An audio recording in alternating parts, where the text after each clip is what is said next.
Buenas tardes desde Málaga, en España. En primer lugar, nuestro agradecimiento a la profesora Valentina Canese por el gran esfuerzo realizado para llevar a cabo este primer congreso de lingüística aplicada en la Universidad Nacional de Asunción, Paraguay, y bueno, pues a todas las personas que han hecho posible la realización del mismo. Los ponentes de hoy somos el profesor Miguel Ángel Lucena Romero, analista y profesor en la UMA, en la Universidad de Málaga; Osmar Agustín Escobar Fretes, periodista, egresado también de la UNA, en Paraguay, actualmente trabajando en Madrid; y una servidora, Rosa Isabel Martínez Lillo, analista también y profesora en la Universidad de Málaga. El título, Enseñando Español, pluralidad y bilingüismo, entre comillas, entre paréntesis, España, mundo árabe y Latinoamérica, quiere reflejar una serie de, no solamente de exposición de una realidad de la enseñanza del español en el mundo árabe, concretamente, a partir de la pluralidad y el bilingüismo, sino que también y sobre todo traer a colación una serie de reflexiones sobre la enseñanza de la lengua, sobre la lengua en sí, en este caso el español, y sobre su incidencia en el mundo árabe contemporáneo. El método que vamos a seguir, podemos decir que es el método sociolingüístico. En este sentido, seguimos las pautas del escritor Adonis, el escritor árabe Adonis, que viene a decir Luga tariqa del tafkir, la lengua es la manera de pensar, y en cierto modo también la opinión, el pensamiento del escritor paraguayo, del gran escritor paraguayo, el gran novelista Agustín Roa Bastos, que en su magnífica novela Vigilia del Almirante nos dice: el primer paso de una conquista, dice Meliá, es la ocupación de su territorio. Su último paso, el definitivo, se da cuando la lengua de un pueblo ha sido también ocupada. No es extraño, pues, que uno de los últimos refugios de la resistencia de los pueblos haya estado siempre en la lengua. De ahí la importancia de la lengua. Nuestra aproximación va a ser desde el arabismo, somos arabistas, arabismo hispano, y desde el periodismo, a mano de un periodista paraguayo latinoamericano. Los ámbitos serán entonces, por una parte, España, por otra parte, el mundo árabe y por otra parte, Latinoamérica. Y los puntos, en aras de la claridad, serán como punto de partida la lengua española, esencialmente, realmente, y el punto de llegada, el mundo árabe. Como punto de partida, hablando de la lengua española, podríamos preguntarnos en cuanto a su nomenclatura, ¿cómo llamarla? ¿Castellano? ¿Español? En este sentido, sería bueno seguir las pautas de Amado Alonso, que ya en 1942 nos dice en el libro que lleva el título de Castellano, Español, Idioma Nacional, entre paréntesis, Historia Espiritual de 3 nombres. La elección de los mismos no se establece a partir de la dicotomía de lo correcto frente a lo incorrecto, como habitualmente se cree, sino que en realidad está motivada por una visión concreta y ciertamente interesada del objetivo que se designa.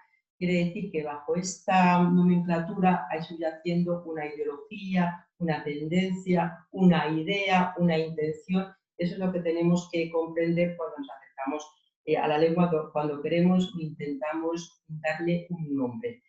En España, durante mucho tiempo, se ha hablado en términos de español, luego, seguramente merced a la pugna, o quizá debido a la pugna entre el español y catalán, empezó a llamarse castellano, había mucho de lo que hablar. En Latinoamérica se suele hablar en términos de español, en Paraguay en concreto de castellano, entonces depende mucho de los ámbitos, ya digo, y de la tendencia. En cuanto a los espacios, lugares y ámbitos, deberíamos que preguntarnos, bueno, ¿qué español enseñar? ¿Qué español estudiar? ¿El español de España o el español de América? O, concretamente, los españoles de América, porque en realidad en Latinoamérica no se habla solo una modalidad de español, sino que se hablan diferentes modalidades.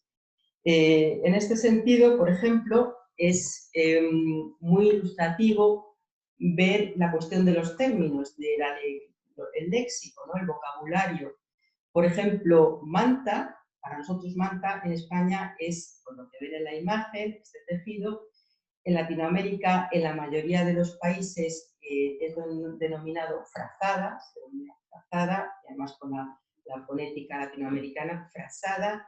Pero si uno, sorprendentemente, va a internet y pone manta, pues le sale la foto de este animal, de este pez, del pez manta. O sea que todo es bastante relativo.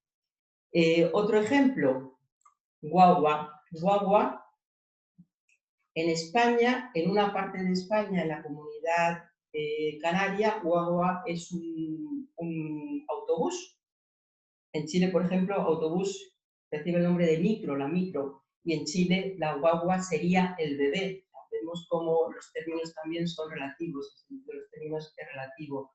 Otro ejemplo, el mameluco. Este es un ejemplo muy interesante porque tiene connotaciones históricas. Mameluco tanto puede referirse a una milicia egipcia de los siglos XIII y XIV como un soldado militar de la milicia napoleónica, como en muchos países de Latinoamérica es un traje pantalón, un mono pantalón y en concreto el traje de faena del mecánico. ¿Algún otro ejemplo? Pues por ejemplo, centrándonos en la evolución de los términos, en cómo van desarrollándose, el zorzal. Zorzal es un nombre, además es un nombre andalusí, un arabismo, que se refiere a un pájaro de la familia de los toros, como ven ustedes, que vive en Europa, norte de África y Próximo Oriente, de etimología árabe. Actualmente en Chile es sinónimo de pájaro cantarín, o sea que además de que cada término puede tener diferentes sentidos, significados, dependiendo del ámbito, incluso un mismo término puede ir evolucionando de una manera u otra según sea se utilice en un ámbito espacial u otro. Pasamos a la siguiente diapositiva. Bueno, como punto de llegada, el mundo árabe, el español que se estudia en el mundo árabe. Tenemos que tener en cuenta de que el mundo árabe está vinculado a la realidad española.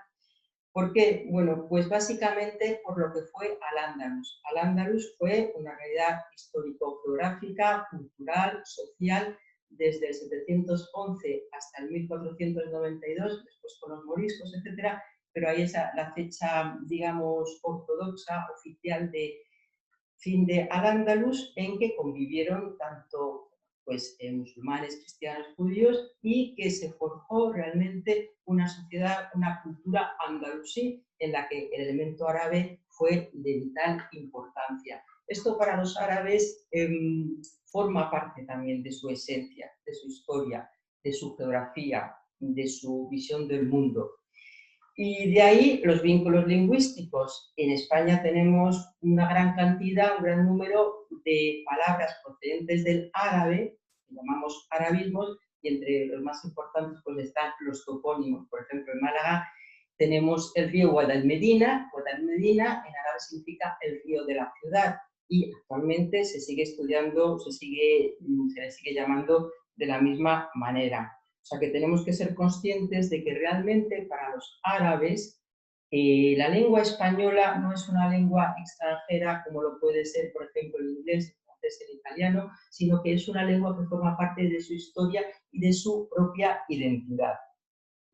Refiriéndonos ya a qué español se estudia, qué español se enseña en el mundo árabe, bueno, pues ahí básicamente tendríamos que referirnos a dos ámbitos esenciales: el ámbito académico, con la Universidad del Cairo a la cabeza, la Universidad del Cairo que se funda en 1908, y es una universidad de la que salieron eminentes hispanistas egipcios, por ejemplo, el doctor Mones, que en 1962 escribe un libro importantísimo, que es un hito, titulado Viaje al Andalus, el paraíso recobrado. Él viene a decir que Al-Ándalus deja de ser paraíso perdido, de una perspectiva mítica, simbólica, y pasa a ser un paraíso recobrado en el sentido de que vuelve a formar parte del mundo árabe contemporáneo, a pesar de ser un territorio de posguerra en ruina realista, o quizá por eso es una recuperación del ámbito andalusí español desde una perspectiva más vera. Y el doctor Mekki, también egipcio, que en 1972 estuvo haciendo una estancia de investigación importantísima en el Colegio de México, en el Colmex, y empieza a hablar ya de la importancia del elemento latinoamericano en el mundo árabe y de los vínculos mundo árabe-Latinoamérica, que son mucho mayores de los que se suele pensar.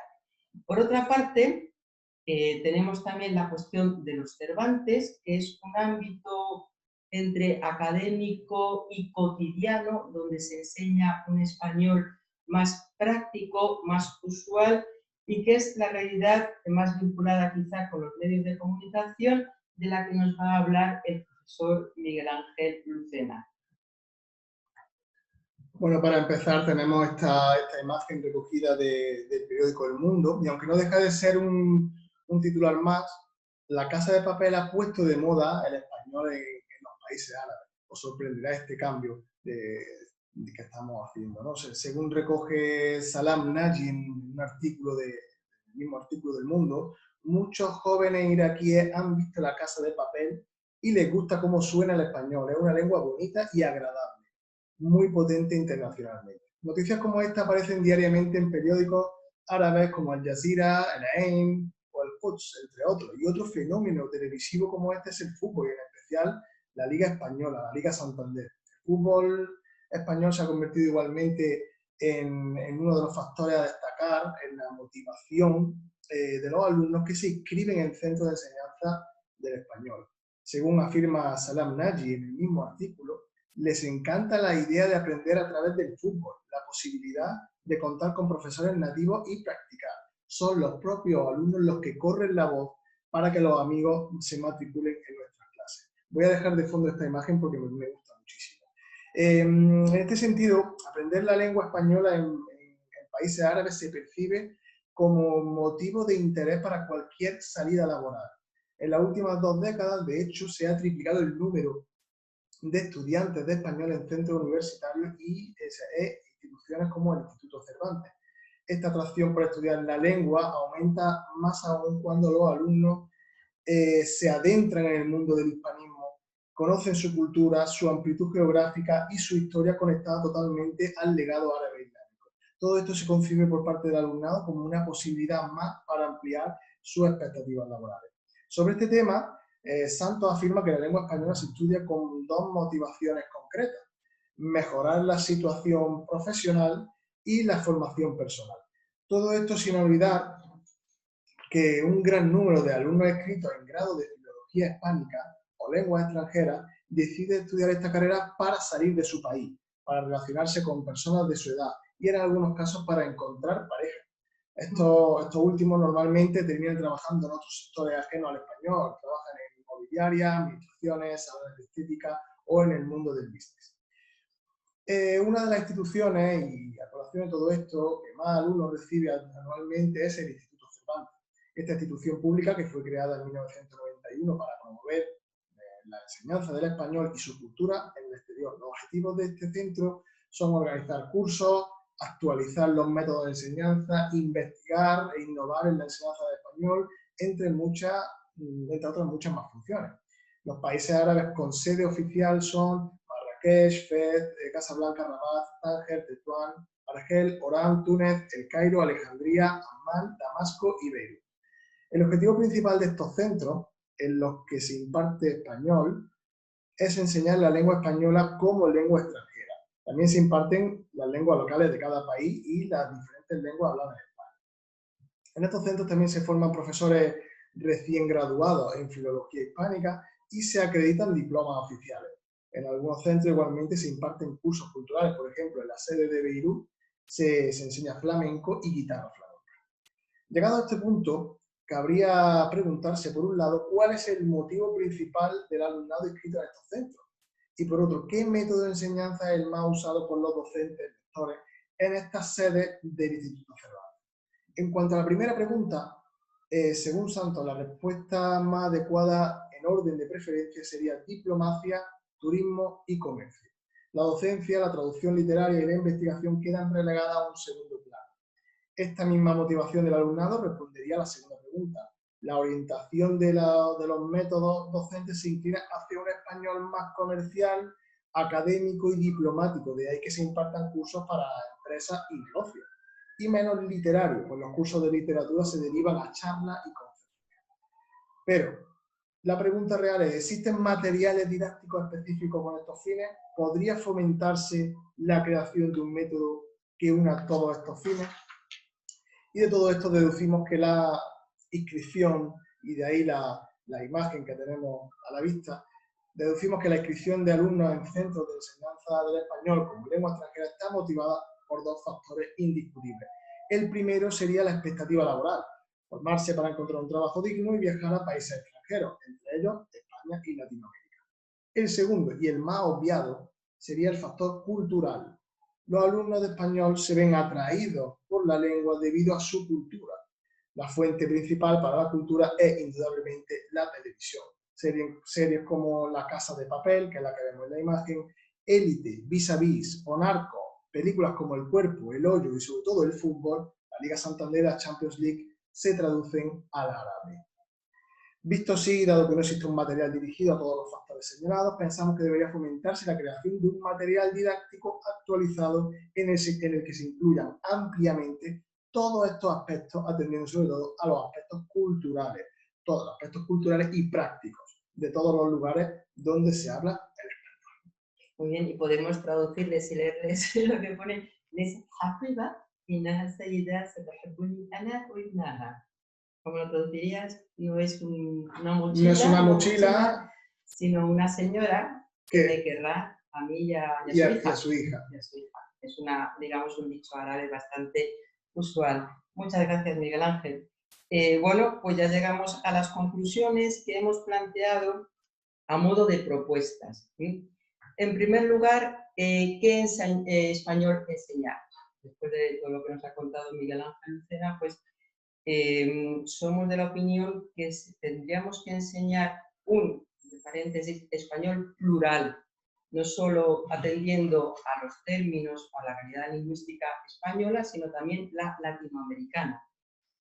Y por otra parte, la enseñanza de un español bilingüe, entre comillas, en el sentido de que se trata de un español que aúne, en el que confluyan tanto lo más teórico, lo eminentemente filológico, si se quiere, lo más académico, pero sobre todo, quizá, lo más cotidiano, lo más práctico. Hablabas de las necesidades de los alumnos, la cuestión de la economía, la diplomacia, etcétera. Entonces, yo creo que siendo realistas, habría que fomentar básicamente quizá esta última tendencia de un español, una lengua mucho más práctica.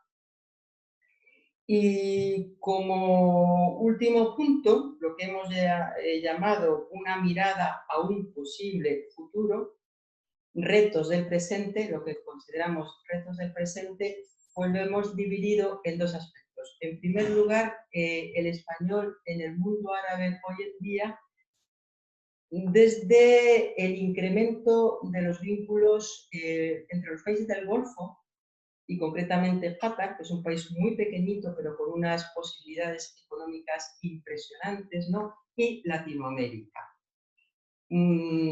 Sorprendentemente, uno se encuentra, por ejemplo, que hay vuelos desde Doha, de la capital de Qatar, a varios países de Latinoamérica, vuelos directos. Desde el 2010, por ejemplo, hay un vuelo directo desde Doha a Sao Paulo. Desde el 2010, esto hace unos años era impensable. Por otra parte, constatar que Qatar tiene 13 representaciones diplomáticas en Latinoamérica. Y a título de ejemplo también, el hecho de que en el 2012 se funda el Hospital Cubano en Luján, una ciudad qatarí que está en pleno desierto, en el que trabajan 450 trabajadores cubanos. Esto nos plantea la pregunta de qué español se va a fomentar en el futuro, bueno, ya en este ámbito árabe, básicamente, ya digo, de Qatar. Y por otra parte, en Latinoamérica, ¿qué español es el que se va a fomentar en Paraguay? Dado que nos centramos en Paraguay. y en concreto frente al guaraní, que parece que está creciendo. Y ahora le damos la palabra a nuestro compañero en Madrid, Osmar Agustín Escobar, que va a disertar sobre el tema a partir de su condición de periodista. Muchas gracias y buenas tardes.